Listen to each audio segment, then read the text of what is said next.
We shall start this module by studying about intertemporal efficiency in brief. And intertemporal efficiency means that a firm, government or a nation maintains a right balance between resources used for current consumption as opposed to future use. Given the specific factors of production available in the economy, an increase in production of consumption goods implies a decrease in the maximal amount of investment goods that can be produced. The focus of many government policies is to achieve greater intertemporal efficiency so that we use our resources sustainably and current generations do not impose an unfair burden on future generations. If the market mechanism is such that it ensures full employment with efficient production, then there is no hurdle in ensuring intertemporal efficiency. But in many cases, the market fails, entailing the case for government intervention to guard the public interest. The optimal stabilizing policy is the one which minimizes the deviations of the actual from the desired levels of target variables. Through Diamond and Dybek model, it can be proved that monetary mechanism of risk sharing may be able to elicit information regarding heterogeneous agents with lower communication cost may provide some justification for such a role for policy in an intertemporal overlapping generation setting. In the presence of asymmetric information, illiquidity of longer term investments would build up to asymmetric knowledge of quality of continuum of assets in overall bank portfolios. It is observed that intermediaries would not wish to lend as much as ex ante optimal mechanism calls for. Therefore, ex ante optimum cannot be attained by unfettered strategic interactions across privately motivated agents. Only welfare maximizing agents like central bank subject to resource and incentive constraints but with ex ante commitment will suffice.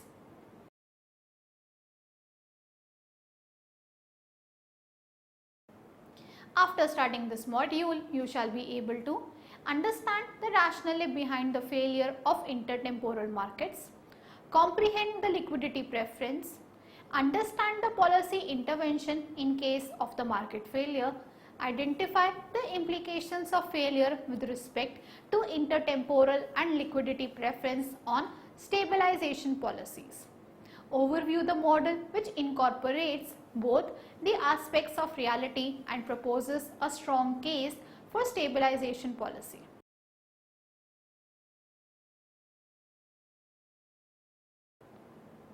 Let us first understand the intertemporal efficiency.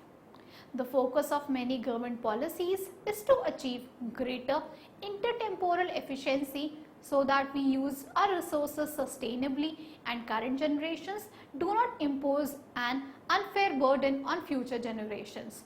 All intertemporal bias has its root from Adam Smith's work. From Smith's day to present times, economists have treated intertemporal trade-offs as different from other trade-offs that market participants face. According to Mankiw, because resources are scarce, devoting more resources to producing capital requires devoting fewer resources to producing goods and services for current consumption. That is, for society to invest more in capital, it must consume less and save more of its current income. The growth that arises from capital formation is not a free lunch. It requires that society sacrifice consumption of goods and services in the present in order to enjoy higher consumption in the future. Therefore, by encouraging saving and investment is one way that a government can encourage growth and in the long run raise the economy's standard of living. But the problem arises, on what grounds would the government encourage people to make the intertemporal trade-off differently than they would make it without the encouragement? The intertemporal market failure occurs as the benefits of most of the public goods are experienced by present generation while the cost will be borne by future generations. This mainly occurs because of uncertainty surrounding the benefits that future generation will require, for instance, need for open space. It also occurs due to time preference. Generally, people discount future benefits because they prefer to consume and prefer things now rather than in future.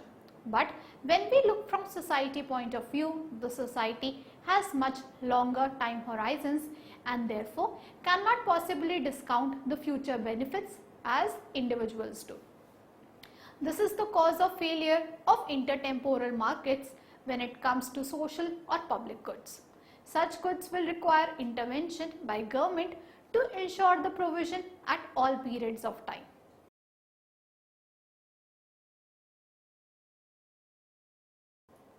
We shall now discuss about the liquidity preference theory. According to liquidity preference theory, every person would like to hold cash and prefer liquid asset. It is this liquidity preference which makes people to hold cash rather than claims against others.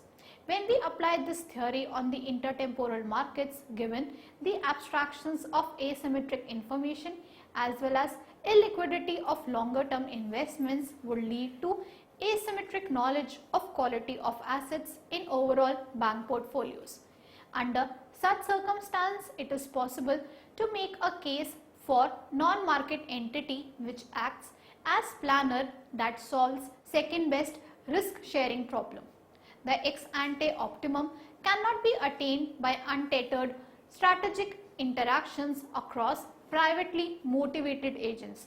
Only welfare maximizing agent like central bank subject to resource and incentive constraints but with ex ante commitment will suffice.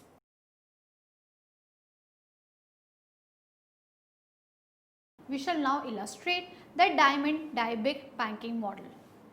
This model was developed by Douglas Diamond and Philip Dybig in early 1980s.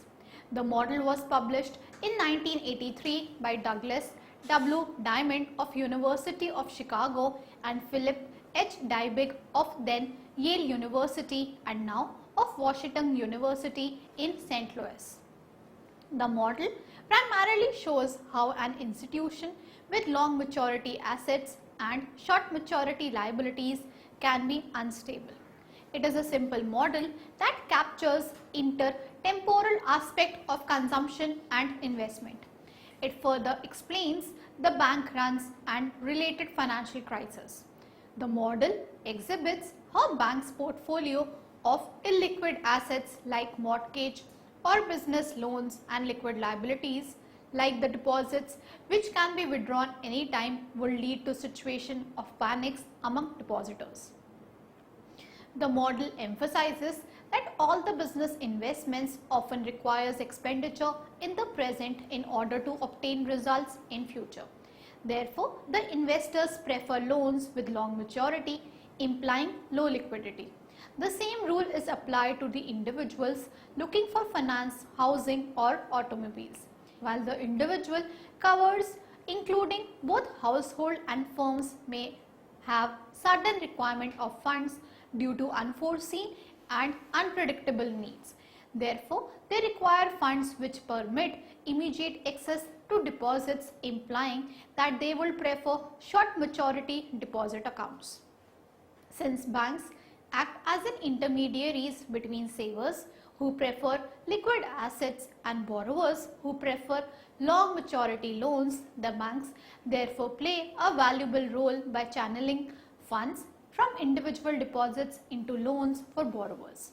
Banks help depositors save money on transaction cost they will have to pay while lending to investors directly, while investors will only pay off in the future. Since banks provide valuable services to both, they can charge higher interest rate on loans than they pay on deposits and thus earn profits on margin. As far as central bank is concerned, Diamond and Dybig consider a role for central bank policy originating from central bank superior ability to make payoffs to depositors contingent on realized aggregate outcome. Keeping this theoretical background in consideration, the model can now be illustrated as follows. Let us consider the three time periods 0, 1 and 2. There are n consumers where n is very large and each consumer is endowed with 1 unit of a good in period 0 which can serve as input to production. The production technology takes 1 unit from period 0 and converts it into 1 plus r units of consumption good in period 2. If production is interrupted, then nothing is produced in period 2. A consumer may wish to consume early in period 1 or to consume late in period 2. However, in period 0, individual consumers do not know whether they are early or late consumers. They will get to know this in period 1. In period 0, each consumer knows that he has a probability T of being an early consumer and probability 1 minus T of being late consumers. Further, in period 1, small t into n consumers learned that they are early consumers and 1 minus t n consumers come to know that they are late consumers. T greater than 0 less than 1, the production technology captures utility in simple way that it reflects investing in long maturity asset that could be sold with some loss before it matures. Such production technology takes care of possibility that the consumer might consume early, taking into account the need for liquid asset required for unforeseen circumstances. A consumer receives a satisfaction or utility given by UC, where U is utility function as C is consumption. The utility function is assumed to be concave, implying that marginal utility of consumption declines as consumption increases. The marginal utility of consumption is given by MUC, which you can see in figure 1. Under uncertainty, a consumer maximizes expected utility given by expected utility is equal to T UC1 plus 1 minus T into UC2, which is equation 1, where C1 is consumption if the consumer consumes in early period and C2 is consumption if the consumer is a late consumer. Therefore, expected utility is weighted average of utilities that occur over time and weights are probabilities. The consumer's expected utility preferences can be represented in terms of indifference curves with C1 early consumption and C2 as late consumption as shown in the figure. As in figure 2, you can see the preference of a diamond dieback consumer. These indifference curves are downward sloping and convex. The marginal rate of substitution of early consumption for late consumption for the consumer is given by MRS C1 C2 is equal to T MU C1 whole upon 1 minus T MU C2, equation 2, where MRS C1 C2 is minus the slope of indifference curve in figure 2. When C1 is equal to C2, implying early consumption and late consumption are equal, this further means MU C1 is equal to MU C2 because if consumption is same, marginal utility of consumption is also same. MRS C1 C2 is equal to T upon 1 minus T, equation 3. A. The consumer invests 1 unit of endowment in the technology in period 0. B. The consumer in period 1 interrupts the technology and is able to consume C1 is equal to 1. C. If the consumer is a late consumer, then technology is not interrupted and consumer gets C2 is equal to 1 plus R in period 2 when investment matures. The model can also be represented as follows, that there is an agent who has initial endowment of 1 unit in period 1 and none in subsequent periods. The agent deposits this endowment with intermediary in period 0 in return for consumption at periods 1 and 2. The intermediary has access to 2 investment technologies. The first corresponding to short-term asset yields 1 unit of consumption in period 1 for every unit of investment at the beginning of that period. The second corresponding to investment in the long-term asset yields are greater than 1 units of consumption in period 2 for every unit of investment in period 1. Individuals are also able to store consumption between period 1 and period 2. The cross-section distribution of preference shocks realized at period 1 is the same as probability distribution of these shocks for an individual agent at period 0. In exchange of deposits, the intermediary offers each agent a contract which allows him to withdraw either C1 units of consumption at period 1 or C2 units at period 2.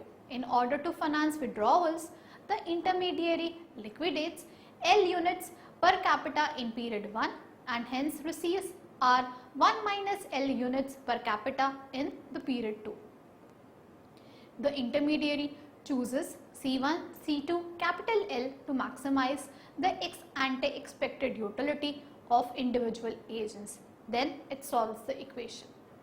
T U C1 plus 1 minus T U C2 equation 4. Subject to T1 C1 is equal to L 1 minus T, C2 is equal to R in bracket 1 minus L. The following are the first order conditions as shown. 1. U differentiate C1 star is equal to R U differentiate C2 star. Second, C1 star is equal to L star upon T and C2 is equal to 1 minus L star into R upon 1 minus T.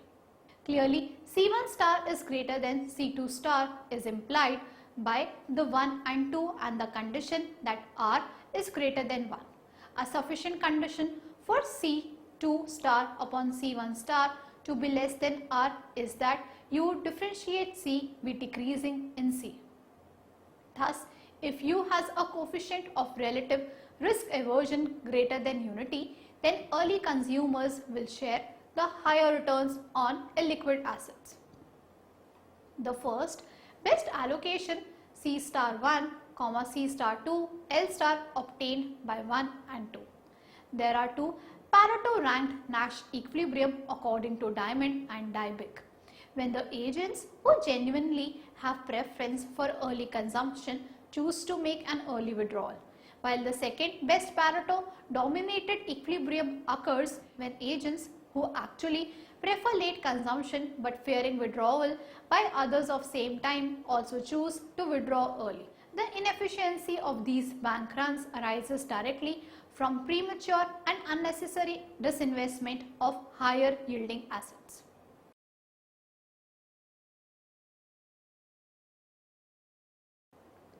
Let us now study about preference shocks, adverse selection and central bank. Introducing heterogeneous intermediaries suggests multiplicity of roles for centralized institution with respect to monitoring the values of key economic variables. The outcome under such circumstances is underinvestment. Given that the abstractions of asymmetric information as well as illiquidity of longer term investments represent in reality asymmetric knowledge of the quality of a continuum of assets in overall bank portfolios. Making realistic connections to existing institutions and policies requires further enrichment of modeling to incorporate intertemporal and portfolio trade-offs along with market and non-market contracting in assets and liabilities. A non-market entity acts as the planner that solves the second best risk sharing problem, since both the problems of ex post state revelation and ex ante moral hazard have to be dealt with. The ex ante optimum defined in the model cannot be attained by unfettered strategic interactions across privately motivated agents. Only a welfare maximizing agent such as central bank acting subject to resource and incentive constraints but with ex ante commitment will suffice.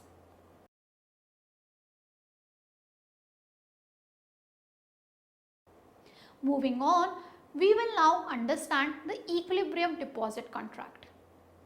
The model assumes that the bank offers deposit contracts to the consumer. These deposit contracts allow consumers to withdraw C1 units of goods from bank in period 1 if they wish, or they can leave their deposits in the bank until period 2 and receive C2 units of goods there. The model further assumes free entry into banking, implying that bank earns zero profits in the equilibrium.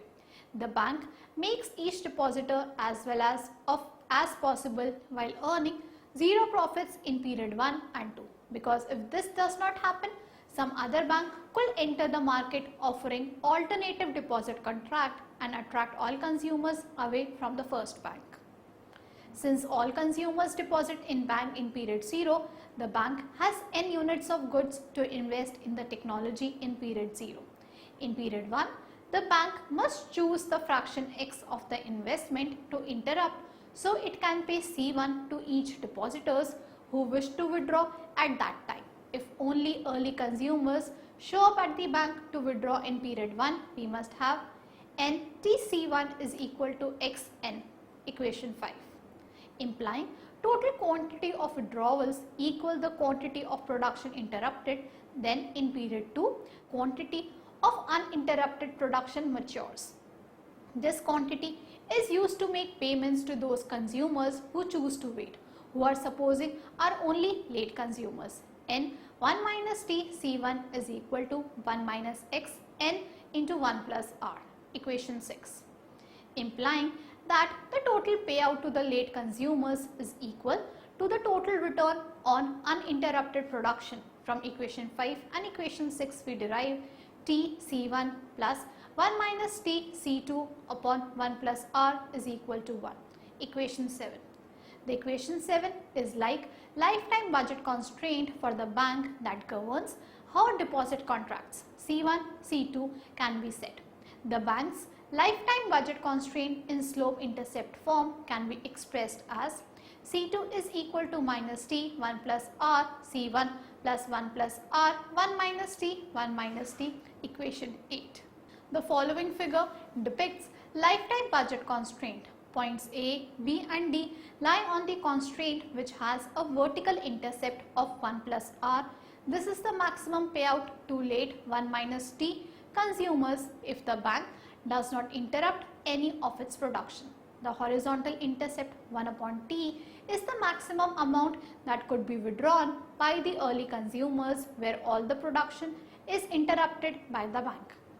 Point A lies on the tangency between bank's lifetime budget constraint and consumers' indifference curve is the equilibrium deposit contract. Point B would have equal consumption for equal and late consumers, and point D is what the consumer could achieve in the absence of the bank. The equilibrium deposit contract at point A lies in the northwest of point B, which is the point on the bank's lifetime budget constraint where banks payouts to early and late consumers are same. The equilibrium deposit contract at point A lies in the southeast of point D, which is what the consumer will choose in the absence of the bank. As you can see in figure 3, the equilibrium deposit contract.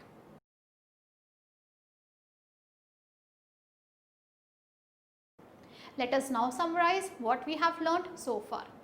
An intertemporal efficiency means that a firm, government or a nation maintains a right balance between resources used for current consumption as opposed to future use. Second, in many cases the market fails, entailing the case for government intervention to guard the public interest. The optimal stabilizing policy is the one which minimizes the deviation of the actual from the desired levels of target variables.